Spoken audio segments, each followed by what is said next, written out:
Sifu Raphael is the founder and host of Coaching Call, Heroes Rising, The Seer Show, and New Tip Daily. He works with individuals, groups, and businesses and helps them find clarity, purpose, and understanding of who they really are in business and personal life.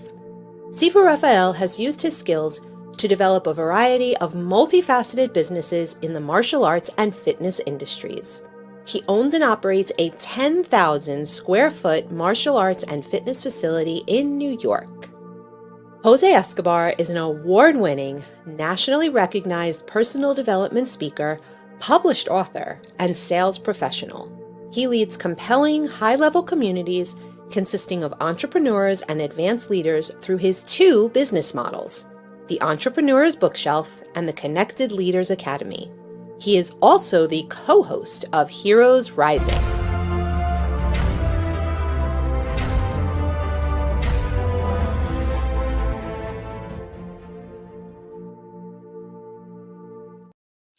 Good afternoon, everybody. I am thrilled for today's show. My co-host Jose had to take care of some other business, but he will be here with us next time. Today, we're talking about creating an impactful change, not only in your life, but in this world. I have two exceptional guests with me. Coming on is Kevin and Tessa. Not Tesla, sorry about that. That's okay. Look at that. We all got SnapBack Energy going on. It's about your energy and what you with it. So, Tessa, Kevin, how are you, my friends? Very good, very good.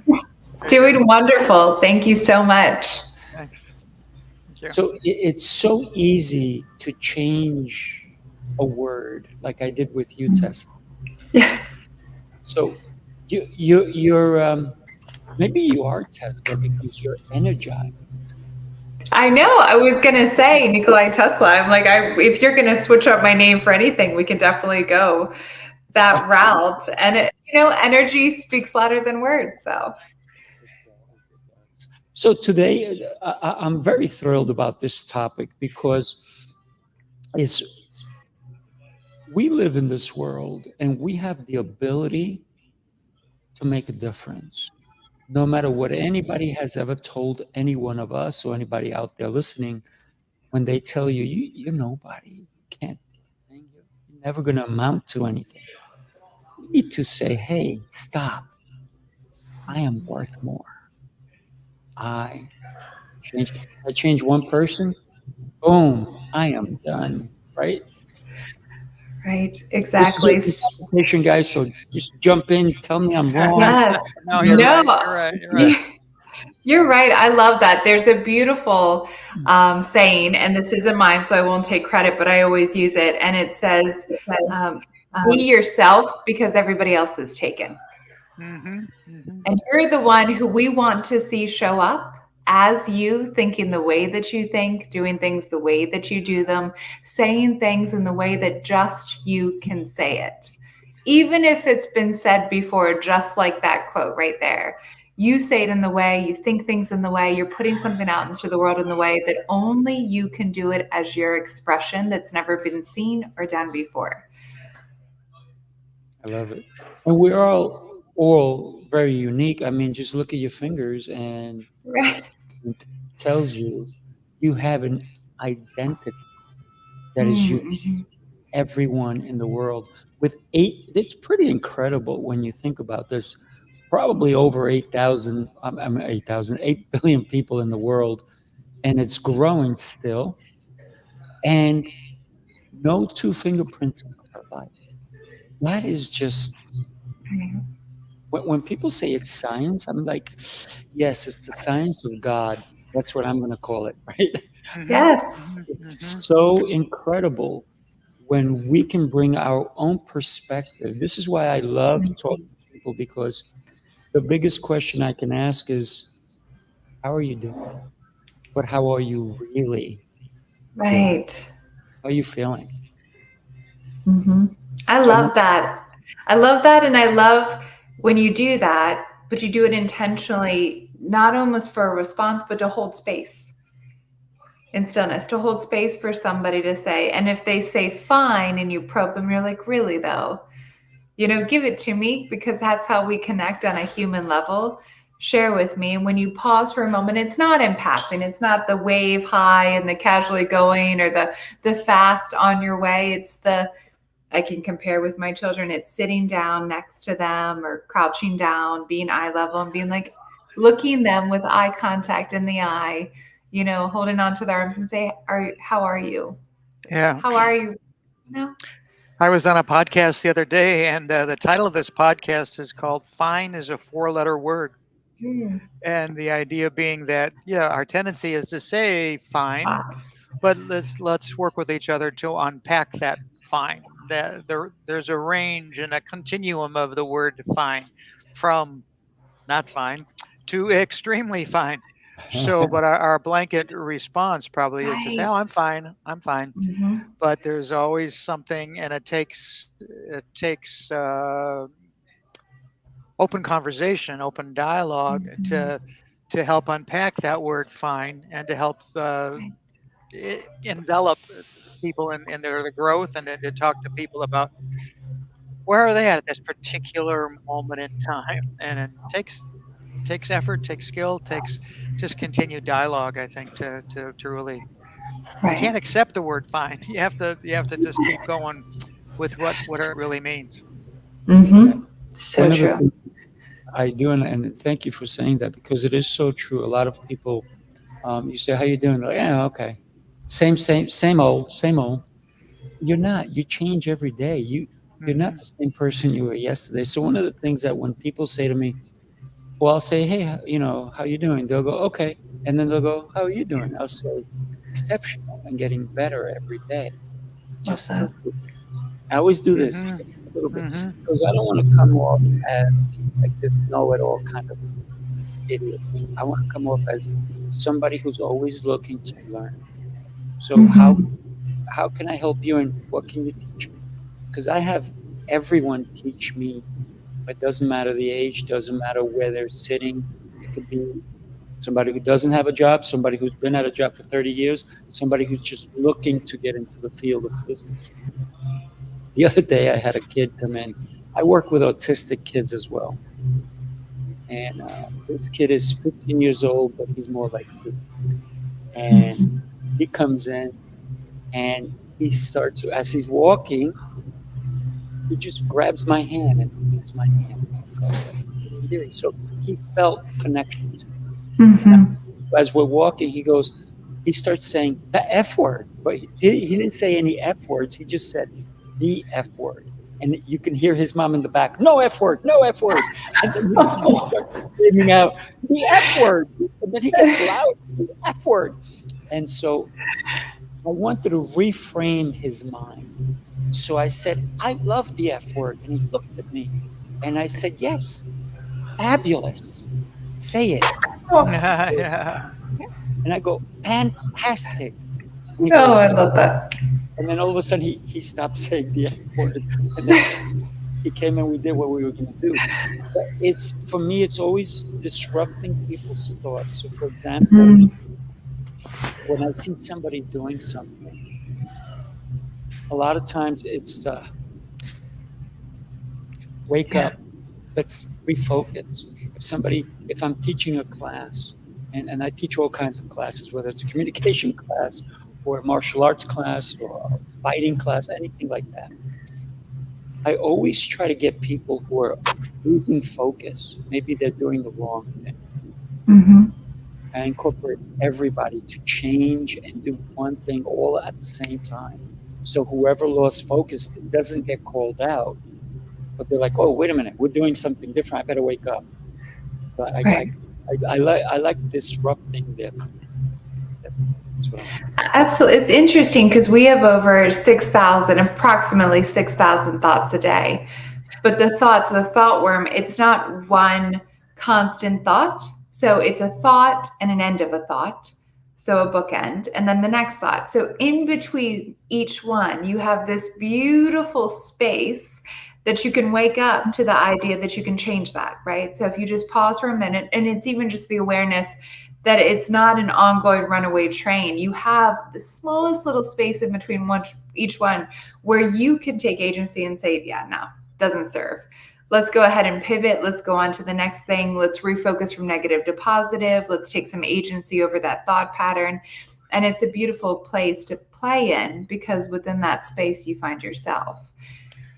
Yeah, I take them every other week. I'm with a meditation group online. Actually, they're college friends, and we've been gathering since the pandemic. One of the facilitators led it the other day, though, on this same thing about thought, and just she had us picture ourselves, as not us as birds, but all the thoughts that come in and out of our head as a bird that comes and lands on a branch with a new thought each time, and sometimes. And the thought will be there. They'll land on the branch and then they fly away. That's like our thoughts come in and out and in and out. And then the other part is sometimes a lot of birds gather at the same time, and there's so many thoughts going on, and they're having the birds are having a conversation. That's our mind is having that. And how do you pick which thought you're going to focus on? And we have a choice in that. So we have a choice. If it's a negative thought, we have a choice whether to pursue that or to resolve it. Or we have a choice with a positive thought to let's let it hang in here for a while. Let's savor that. So I think when we think we don't have any control over that, we do, and to pick on the thoughts that have that at that moment in time have the most influence. When somebody asks me, when I say I'm fine, what thought is in my mind that really explains a little further? Yeah. What bird is sitting on my branch at that point? Right. But all it takes is a gust of wind to make those birds fly away, and then that tree is free. Right? Yeah. But it's about the wind that you can create in your mind to say, hey, you know what? I have too much going on. Let me just take a minute. Yeah. Let me refresh. Right? Yeah. Boom. Right? We refresh our phones, we're on a page, we refresh, but we forget to do that for ourselves. We do it with technology, day in, day out. But what do we do for us? So true. So true. And taking the time to pause in that space, that refresh that you create can be expanded with practice, that you can call on that anytime, and you have endless possibilities of space that you can create throughout the day, in the space in between each new bird landing or each new thought coming in. That if you lose some of the morning where you're in that jumbled tangle of thoughts and you haven't hit the reset, fear not. You could do that again in the afternoon and in the evening or before you go to bed, and then you can practice it more and more. It's a practice just like anything else. So consider this thing, right? That sometimes interrupts our brilliance. What do I mean by that? Yes. It dings. Oof. It goes off. It interrupts your thought patterns. It interrupts. So one of the things I have it on right now, do not disturb. I don't want to be disturbed. If you have an important call, leave me a message. Leave me a text. I'll get back to you when I'm ready. But we sometimes think that, oh no, the first thing we do in the morning is let me check my Facebook. Let me check my messages. Let me check all this, my emails, all this stuff. But we're not taking the time to say, let me check on me. Be the change that I want to see in the world. Let me be the one who impacts me. Because if I'm waiting for other people to impact me, it might be a lonely day. But start with you, right? Start with you every day. So true. The whole concept is self-care. I mean, I think there's a time I reminded myself yesterday that I had gotten a little run down, and when I was feeling guilty about taking a nap or laying down even, I thought, no, self-care is pretty important. Not pretty, it is important. And to elevate myself, to let myself have that self-care, it's okay to lay down. It's okay to regroup. It's okay to let the wind blow through that tree and let the thoughts go away for a while. And then I did do that. So I think that's that whole concept of self-care. It's okay to be selfish with that too. It's okay to be selfish. Yeah. And I would even say it's the most selfless thing you can do, because in doing it in the way that you then show up and make an impact in the world, you're honoring who you want to show up as, who you want to be. But on the other hand, you're showing others that they have a right to do it too, and they absolutely should. You know, the people who are around you, your partners, your colleagues, your children, you're showing them that, no, this is a key part of my health and wellness and well-being. And on the phones, it's interesting because a lot of people don't realize that those notifications send a notice to our brain, the same as if we were being stalked by prey, and take us into our sympathetic nerve reaction, which is fight, flight, or freeze. So just so everybody knows, within having that disturbance come into you regularly throughout the day, you're triggering that sympathetic nerve reaction, whether you know it or not, and you are not having a choice over your emotional or nervous system reaction. Quite simply, you can reframe that and take control over that, where you dictate in the morning when you wake up, I'm going to choose how I'm going to feel when I get up and how I'm going to go make an impact, versus grabbing your phone and having it dictate how you're going to feel. So that's for sure. So, you said something that triggered a thought for me as well, because when we are bombarded every day with all these thoughts, all these ideas, how do we stop them from coming in, from bombarding us, right? So I think one of the things, obviously, and Kevin, you spoke about it as well, was meditation. Giving yourself the space, giving yourself the time to say, I am worth it. To be selfish is to be selfless, right? Because it made me think of a nutty professor, right? Think about coming in with all the books, all disheveled and everything else, and he's all over the place. But when he puts everything down, then the right thoughts get filled in and the wrong thoughts get filtered out, so that we can show up the way that we want to make a difference. So creating an impactful change is about taking the chaos in your life and putting it together into a place where you can, almost like a filing cabinet, right? You can choose what you want to deliver at that particular point. And that's where taking that present to just think for a second before you react, before you respond. And that is genius for you to do, because sometimes, what people say, oh, I didn't mean to say that. Alone, it's in there, right? If you didn't mean to say it, then you shouldn't have said it. What you should have thought of is, do I want to say it? Thoughts on that? Yeah, absolutely. I mean, there's so much there that you can unpack, but it's the intentional action, right? So to move throughout your life with an intentional action and focus.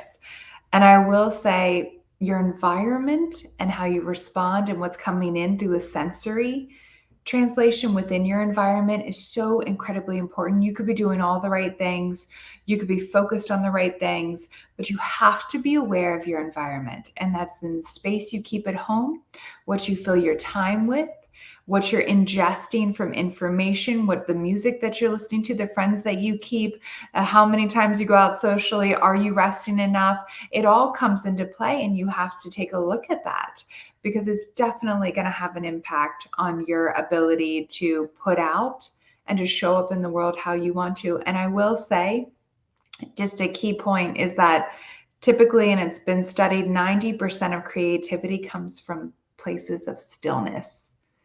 That's where it comes to you. So the rest, the self-care, the reset, the meditation, it is just as productive as being busy. Even more so, because That's where the input comes in. I mean, I'm sure all the two of you would agree, gentlemen. I mean, I probably have my most creative moments when I pause in the morning with nothing, or I go on a walk with nothing, or I sit and meditate with nothing. No, that's true for me too. I've been disciplining myself lately. One of the morning routines is for me to take the dog out in the morning. And as soon as I get that signal from her that she's awake and ready to go, my first inclination is to take the phone with me, or to check on the news or to check on. But the times I leave the phone behind are more treasured, because then I focus on the dog. I focus on and my time with the dog right now, and she's having some health conditions, so we know her days are limited. But the idea that who needs the phone at 6:30, 6:15 in the morning? This is my time with her, and when I do falter and end up glancing at the phone or taking the phone with me and then glancing at it, then it's inevitably something that I've missed that she's done, or she's picked up a scrap of food that's going to make her sick later, or I forget. I have that split second when I step into a street and don't look both ways or something, Right. So that whole you use the word intentional, Tessa. I think I'm always retraining myself to be intentional about those kind of things. I have to be. One of the things that we have to consider is that this thing is addictive, right? And if you put it in your pocket, it's like burning a hole in your pocket and you have to grab it. So what I challenge a lot of my clients to do is go ahead and take your phone, but don't take it out. See how long. I also say to them, hey, let's go look at your usage on your phone. How much time have you spent on socials? They're like, oh, not that long. I'm like, let me look. Like, okay. Some people don't even know how to look. I said, I'll show you. All of a sudden, they're like 5 hours, 6 hours. I'm like, really? I said, let me ask you a question. How much is your time worth? How much just give up to social media looking at, listen, who doesn't like a cat video, right? But it's not even your cat, right? Hey, I can see if it's your cat. That's different, right? But it's not even your cat. And I get bombarded with people sending me videos on, you got to look at this, you got to look at that, you got to look at this. How much time can I afford to give to look at whatever everybody sends me? And I have thousands of people on my contacts. I have thousands of people on my socials, and they send me stuff all the time. How many hours I spend just looking at the stuff they send? So do we select, or do we just blindly go look? Right. I think it's a little bit of both. Right? Yeah. I would completely agree. And it's interesting because a couple of things there. The most precious thing that you can give to anybody is your time and attention. But that's intentional, and you sit there with them and they have your complete presence, right? That's more beautiful than any gift you could ever buy for anybody, because you'll never get that back. And your energy is your currency. And how much is that worth? So what I like to do with a lot of my clients is they'll be like, I need more time to do all of these things. And I say, let's go look at the thieves of your time. Because there are thieves out there, whether you know it or not. And we can find it on the usage on your phone. I can find it in other ways. But they're thieves. And nobody wants to be robbed. And nobody wants their time stolen. Because, again, it's the most expensive thing that you have. And it doesn't replenish, and you don't get it back. So when we put it in context like that, would you want somebody to come steal that from you? I think not. But they're tricky, right? It's very tricky, because you look at that cute cat and then they're sending you more videos on those cats. And before you know it, it's been 30 minutes to an hour. And your kids were going and doing something, or your wife was cooking dinner, or your husband was cooking dinner, and you could have been in there talking about the day, and you're like, oh my gosh, I'm not going to get that time back, but you don't know till you're aware of it. And once you're aware, I promise you, you want to throw that phone away from you as far as you can. And you just want to say, be liberated from it. So you are now the agent of your life, and you are spending your currency the way you wish to. I'm just thinking of the theme of the title of the show has to do with heroes. What did it's a very brief moment in time that we've had this kind of technology. And I, like you, get myself caught up in scrolling and thinking thinking, where did that 20 minutes go? Where'd that hour go? And yet I look back, going back to that heroes theme, the heroes we try to follow, the heroes that are historical, they didn't have any of this stuff. What do they do with their time? How do they do it? Another tangent I'll go off on is I'm working with people with my own social media communication and what I put out there. And I know you two know too. You can look at the analytics, and he's helped me figure out, hey, you may have made this video for 30 seconds, but people only watch for 12, Right. So, and how limited our attention span. And even when I in the initiation say I can't make this video too long, right. His name's Sander helped me. He says, well, look, maybe we should even look at shorter videos or shorter things, because people's attention span just isn't that long at all to even pay attention, even when they know who you are. Right. It's not, and it's very humbling, very humbling. It is, well, but I'd give a shout out to yeah. Michael Duffy, if you don't mind. Michael Duffy's been watching us, and he's spending time with us. So, Michael, thank you. Hi, Michael. Hi, Michael.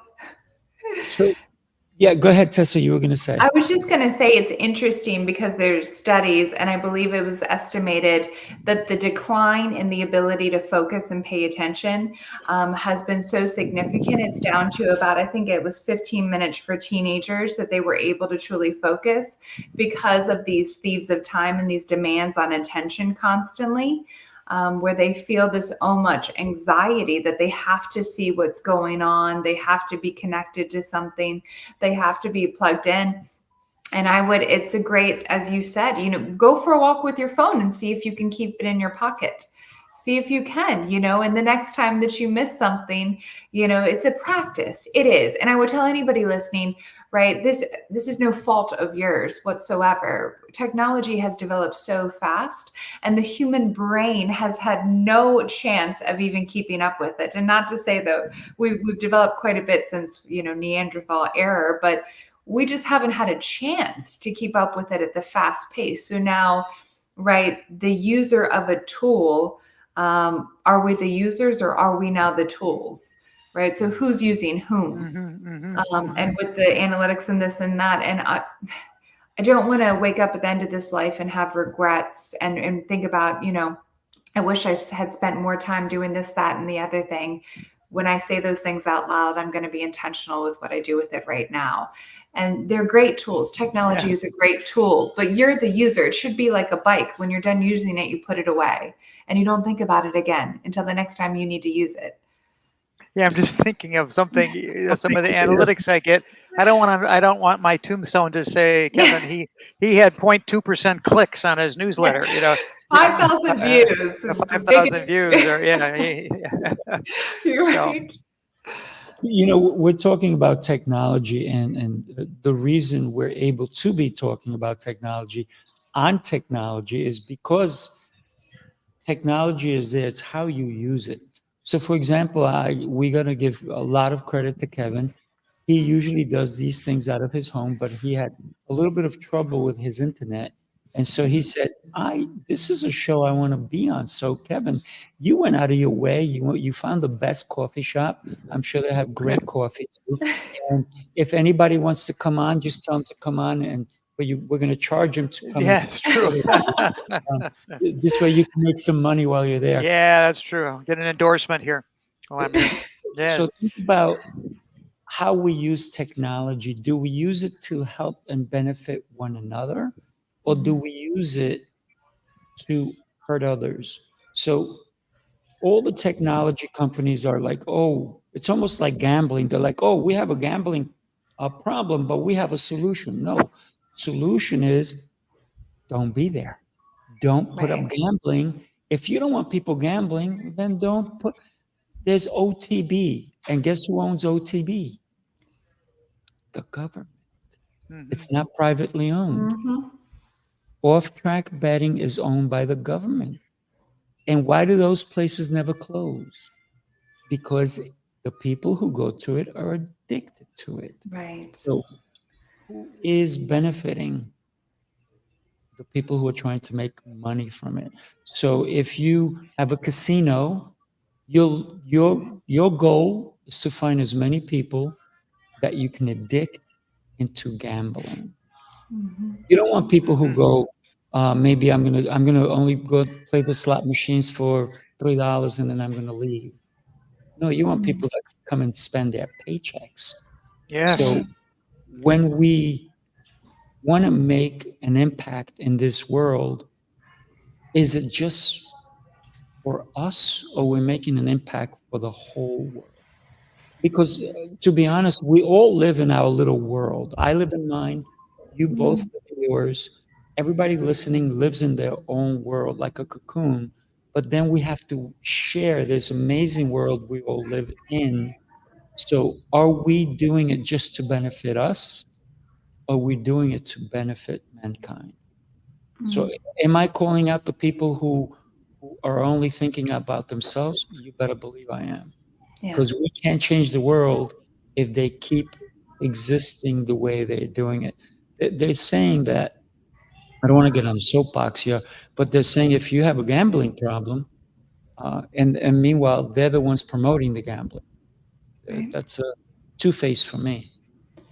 You know, it's interesting because I was just having a conversation about this last night, and we were talking about this kind of this crisis that we have of just identifying with self.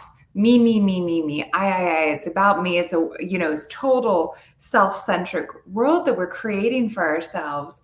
Comparison. I'm comparing myself to everybody. It's this. I'm making decisions, and you're running through this and it's exhausting and it's lonely and it's depressing. And we have, mental illnesses that are running rampant that we're not talking enough about, and a loneliness pandemic that's on the rise here. And we have to get in front of it. But the first way, we have to forget this instant gratification feeling of I need, lack, me. And forget about that. We're not chasing happiness, we're chasing peace.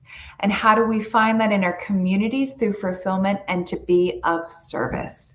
How can I be of service? And when you make decisions, I was talking to my partner last night, we were walking, and I said, I'll tell you what feels the best for me and how I make my decisions. Is it not only good for me, but for good for many?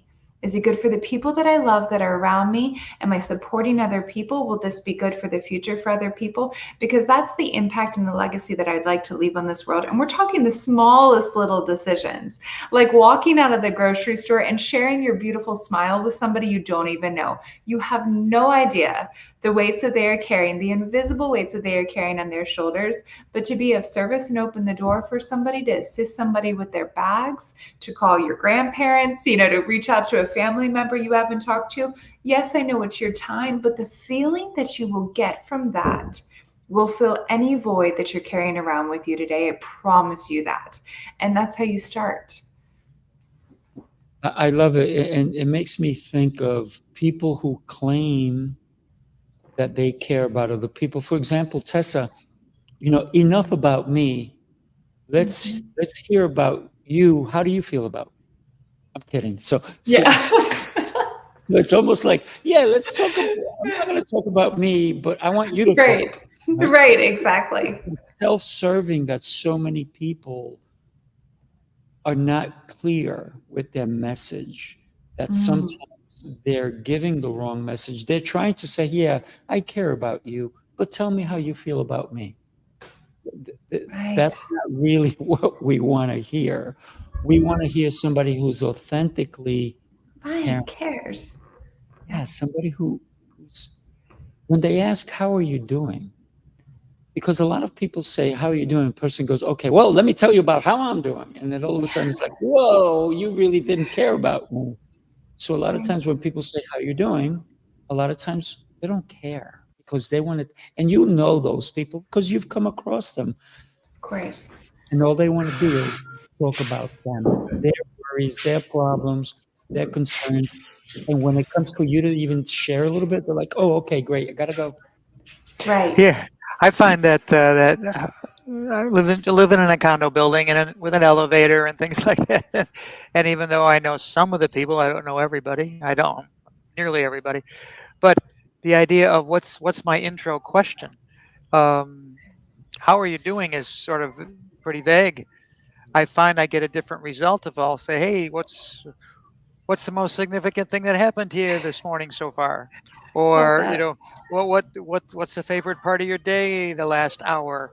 Yeah, so then it puts them, I get a different response. I get Right. more engagement because of if it's how you feeling or how you doing, it's sort of a nod or I'm okay, I'm fine. But I'm trying to intentionally rephrase my questions so they can answer yes or no. It has to be Mm. something with a top. So no yes or no questions, but just something that more pinpoints right where they're at in that elevator at the time. Like, hey, where were you coming from just now? Right. I love Yet that. I have to do it in a way that I'm not trying to be nosy either, or something like You that. disarm them. I love that because it's Yeah. disarming in a sense because we Yes. all have Yes. our guards up because we're focused.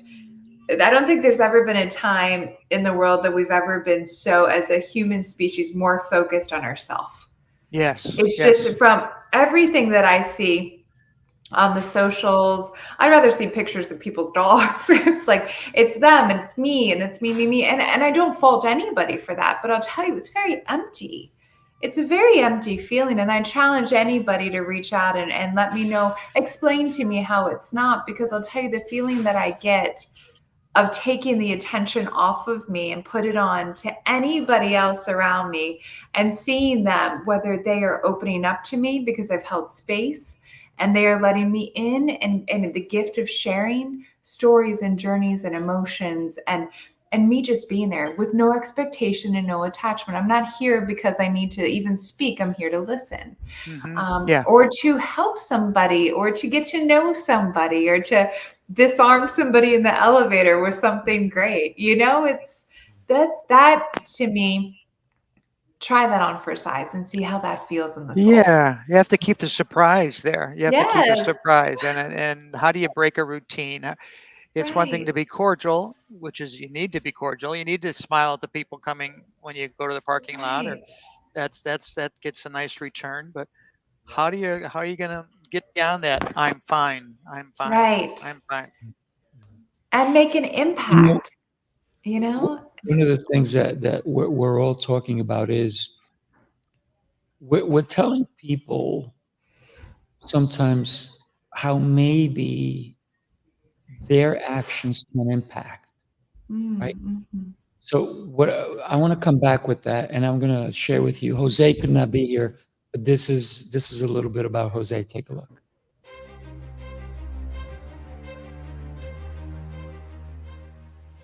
Hi, my name is Jose Escobar, and I'm the founder and CEO of the Connected Leaders Academy. We're a growing tribe, a community of entrepreneurs all over the world, globally, all across the country, high performers, titans of industry.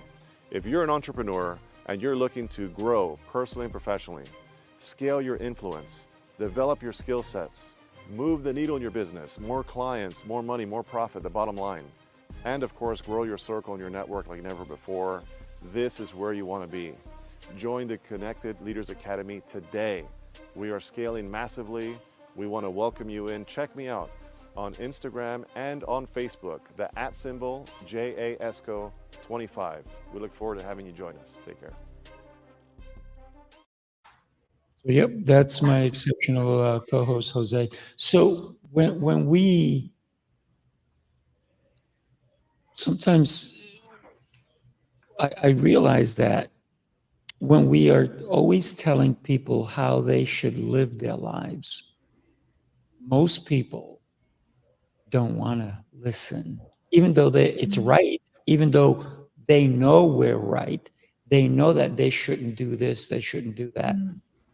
So what I like to do with some of my clients is I give them 3 options. What would you like to do today? A, B, or C? Your choice, right? And let's say they accomplish 1, right? And so they have 2 left, right? 2 left. It doesn't matter how you put the 2, there's still 2. And then I say, okay, now I don't let them just go on those 2. When they finish that task, then I give them 3 other tasks. The 2 are still there. I just add another one. So maybe they didn't want these 2. They just didn't tell me that. But there's a new task. They're like, oh, I'm going to go for that one. And so what winds up happening is if we give a person a choice on how they can be and how they can show up and how they can even fulfill their dreams, I think that it becomes easier for them to do, because now it's not us telling them what to do. They actually chose how they're either going to show up or their actions that they're going to take. So I find that sometimes when you tune to something and somebody's like, you should do this and you should do that and da da da da, all of a sudden you see people turning off and people going, some people are going to go, yes, I should, I've been meaning to, but then they don't, because it's kind of like, pulling on their arm, saying, you have 3 choices. Which one would you like? And all of a sudden they're like, I like this one better. Okay, let me help you with that. Yeah. So I think that if we all have choices in our lives, and we do, every day we wake up, what do we choose to do the minute you wake up? What is the one thing? I'll tell you guys what I do every morning. I pray. It doesn't matter. I was scheduled to wake up this morning at 4:00. I don't know why I put an alarm. I always wake up before my alarm, always. So if I say I'm going to wake up at, which I never do, 4:30, that's late already. So for me, so sometimes I'll wake up at 3:19, 3:45. But I always know that if for some reason I don't wake up, my alarm will go off, which I always beat my alarm. So it's almost a race to my alarm. And I wake up energized. It's not like I wake up like, oh no, my alarm's going to go off. No, I wake up, I'm like, wow, I'm up. And then immediately the first thing I do is I pray. The second thing I do is I go into my gratitude. Thank you for the gifts that you've given me, for the ability to move my arms, have thoughts, my body, I'm alive. And then I go into my gratitude for my family, my friends, all these different things. But I also say, thank you for allowing me to share the gifts you've given me with the world. That's how I start my day, but that's not how I end my day.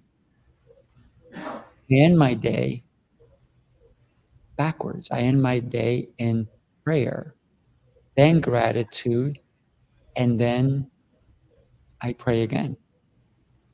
And then I somehow fall asleep. But I also, when I go into my gratitude, I ask for the strength and the ability to shine the next day. So when I said earlier, when somebody says to me, how are you doing? And I say exceptional and getting better every day, it's because of the actions I'm already putting in my head in order to be able to accomplish those things. Because if I think that today sucked, pardon the French, then tomorrow's going to suck as well. Or if I think, oh no, I have this thing I have to do tomorrow. No, I'm alive. I get to do this thing, even if it's go to clean up crap. I gotta go clean up crap. The toilet broke or whatever. I gotta do that. No, I get to do it. So I'm happy. When somebody tells me in one of my businesses the other day, somebody says, "Oh, the bathroom's clogged up." I'm like, "Okay, I'll take care of it." And they're like, "You're not upset?" I'm like, "No. Why am I upset? I have the ability to fix it. It's a gift." So that's how I I lead and make an impact for myself in order for me to make an impact for others. Would you guys mind sharing what your day is like? Well, I was just thinking that whole concept of the word "get," and you pointed out that I'm sitting in a coffee shop. So when I was confronted with this, knowing that I was going to be on the show and the internet wasn't working in the building, I thought, what am I going to do? And I got upset a little bit. And but then I got in my car and I used that word "get." Gee, I get to drive to this coffee shop. And then I caught myself thinking in terms of choices. My mind went to a war perspective or somebody in combat. And I'm thinking, my ancestors, friends, family, people I don't even know, when they were in that situation, they didn't have any choice. They didn't have a choice. So I think the idea of reminding myself that I have these choices, it's a gift. I have to show my gratitude that even though I got thrown a curveball without having the internet, I had choices, and that choice I had to come here was much more pleasant than a lot of people have every day who have no choice. So I think that's just something I keep reminding myself of as I get into situations during a day. Yeah. Absolutely. Yeah, definitely. I think the mindset matters, right? And that's something that we can pivot, and it's a practice of taking a look at it. And I think intentional action. And I definitely think when you talk about the 3 choices that you have and you give somebody, I always like to share what's one action you can do today after you wake up and go through your practice, that is whatever you do in the morning, that supports your future self. What is one thing that you can do that's going to really promote and support and propel you into the future self that you truly want to be? Because we know it takes time, but it takes one action, one small action each day to get you there. And then I'll say, I pray quite a bit, and I share, and I ask consistently so I can know how to be of service and I can know how to share my gift. And I pray that my words, thoughts, and actions are guided for the highest good, that they're not just within service of me, but they're for others, because I feel with all the technology and the beautiful availability and what we have options to and access to now comes a responsibility. It really comes a responsibility, and that's how we make an impact. So I do ask for guidance on that it's authentic to what I wish to share. It's authentic to our gifts, which we all have, and we go for it. You know, we live at the best time that we've ever had. Mm-hmm. There is war, there is turmoil, there's people hurting one another, but we're here. Yeah. So a lot of people go, oh man, it's a terrible world. There's all this different, all this nonsense. But you're alive. You are. Be grateful for the little things. Because guess what? We have the opportunity to change our lives, to impact the world. It doesn't matter if you work at a McDonald's, Starbucks, at a Fortune 500 company. Your actions matter, right? Yes, People they do. matter. You guys matter. Thank you so much for being here on the show. And I'm loving this conversation, by the way. It's been fantastic. Thank you so much. This is great. Thank you. What would you say is one person that you can think, and I'm sure you have many people, but if you had to say there was one person that impacted my life, who comes to mind? Gosh. One. There's you can only choose one. Well, you're driving in a fancy 2-seater sports car. Who would you put in that seat right now? Alive or dead? Live or dead? Oh, goodness. I'd have to go back to one of my teachers. I'd have to go back to, there's a number of them, but one that comes to mind was a guy named David Carey, Carey, and he was my 5th and 6th grade teacher in a Catholic elementary school in 1960. He was that he was hired as what they called in those days a lay teacher. They didn't have enough nuns at that time or whatever. I can't remember all the details. But anyway, he was a novelty just because he wasn't a nun and he was a male to start with.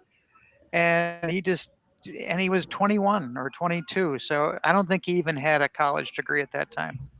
I didn't know that. It didn't matter to me at the time.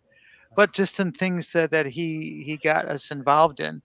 And I have had the opportunity to talk to him on the phone. He's in his 80s now, and I treasure that just to have a time to tell him that I appreciate it. I would love to have him in a sports car driving with him, but like you mentioned, Sifu, but just the idea that I'm happy that I've availed myself of the opportunity to call him and let him know that I appreciated him, and that's been. There's other influential people, but that's just one that came to my mind as you brought up the question. Yeah. I would have to say my father, without a doubt, I lost him when I was 12, suddenly in an accident. And and what a gift he was in the time that I had him, and the richness that he saw life through and what he took from it in his presence.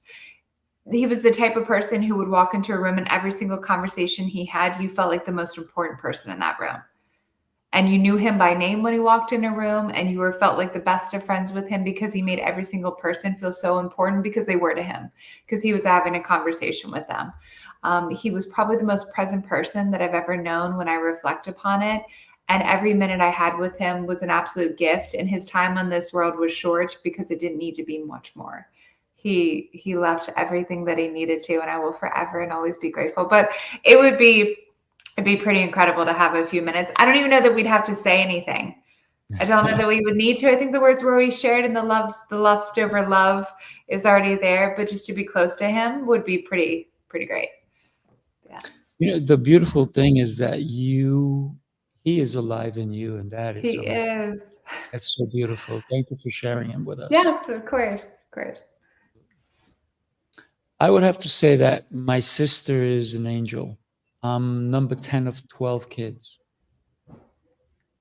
So if I had to drive with someone, it would be with my sister Rosa, and she saved my life. So that's in so many ways, you know. And I've told her, and she truly is.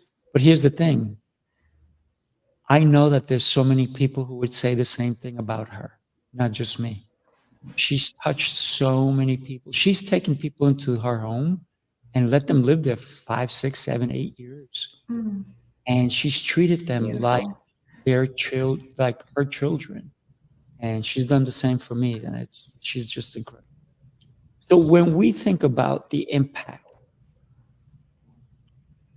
what impact are you making so that your name is spoken 500 years from today? Goodness, that is such a beautiful question. I hope I don't know the full extent because it doesn't come with expectations. It doesn't. 70 years from now. I won't. So I'm sure that whatever they say, they'll say. I hope, my truest hope is that, it's the same thing as I just said with my father. I feel like anybody who I come in contact with feels space held for them, that they feel safe, that they feel cherished, that they feel beautiful in their uniqueness as who they are as individuals, that I can assist them in helping them find their way back to self if, we're in that type of relationship. And that's it. My greatest gifts are my children. They're the greatest gifts in the world. So to be able to have them teach me and I teach them, I don't know the extent of the impact that I'll have, but I'm going to keep putting it out there. So beautiful. What do you think, Kevin? You're muted. You're muted, buddy. You're muted, Kevin. Can you hear me? There we go. Sorry, I had to. My screen went away. My screen went away, so I could hear you. But it's when I reach this stage of life, I'm grateful for this stage of life.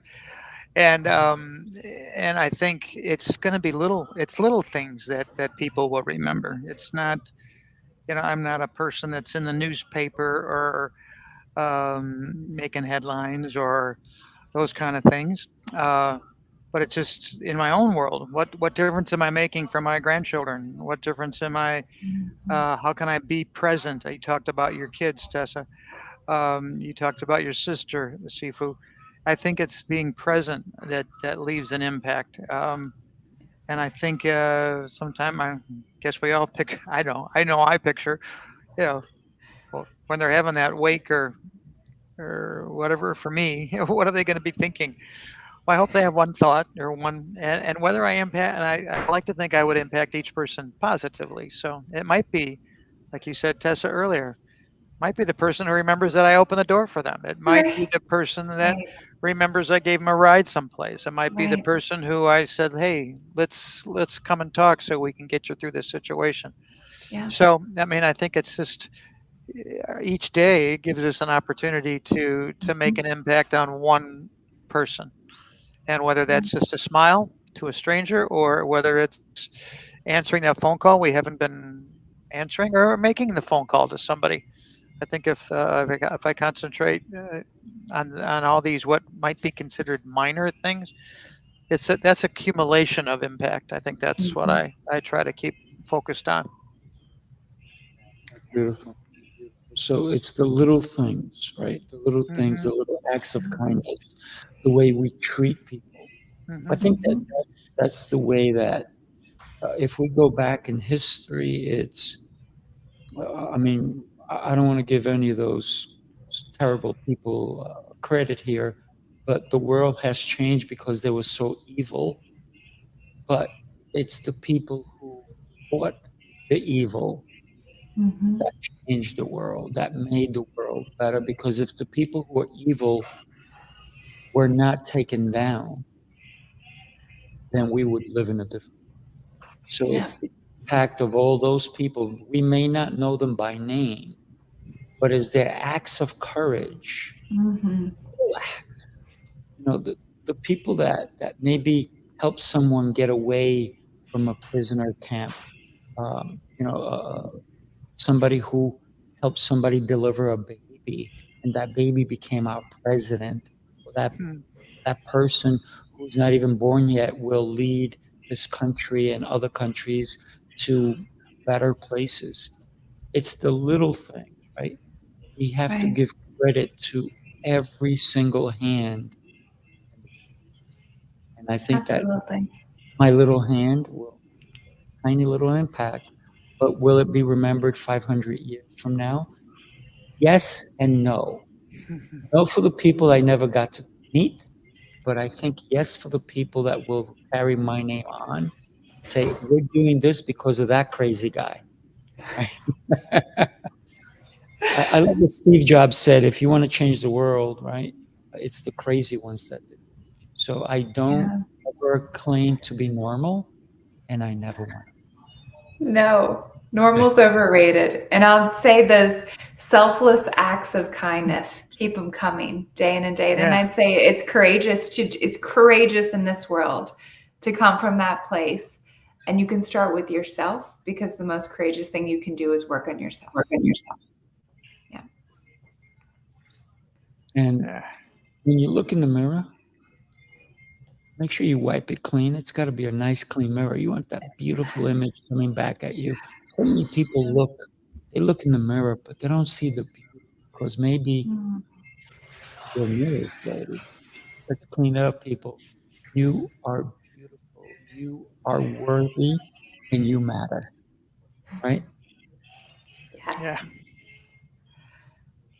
I want to thank you both for an exceptional Welcome. show. You brought smiles to my face, and I love to smile. So thank you for Thank you. Thank that. you. Thank you so much. It was Thanks I for love wonderful. the opportunity. I you. appreciate it. You I guys are appreciate great. it. Thank you. All right, Absolutely. everybody, Thank you so thank much. you. We'll see you in 2 weeks. Everybody, have yourself an exceptional day. And do me a favor, if you like the show, tell people about it. come and join us, right? This one, I promise, will not be a waste of your time because the notes that you should be taking are incredible. We only bring you the best, like these two incredible human beings. Tessa, Kevin, thank you again. Thank Appreciate you you guys. so much. Thanks, Appreciate Sifu. you. Thank you. Thank Thanks a lot. you. Bye, Tessa. Bye-bye. Bye. Take care, Kevin. Thank you. Bye.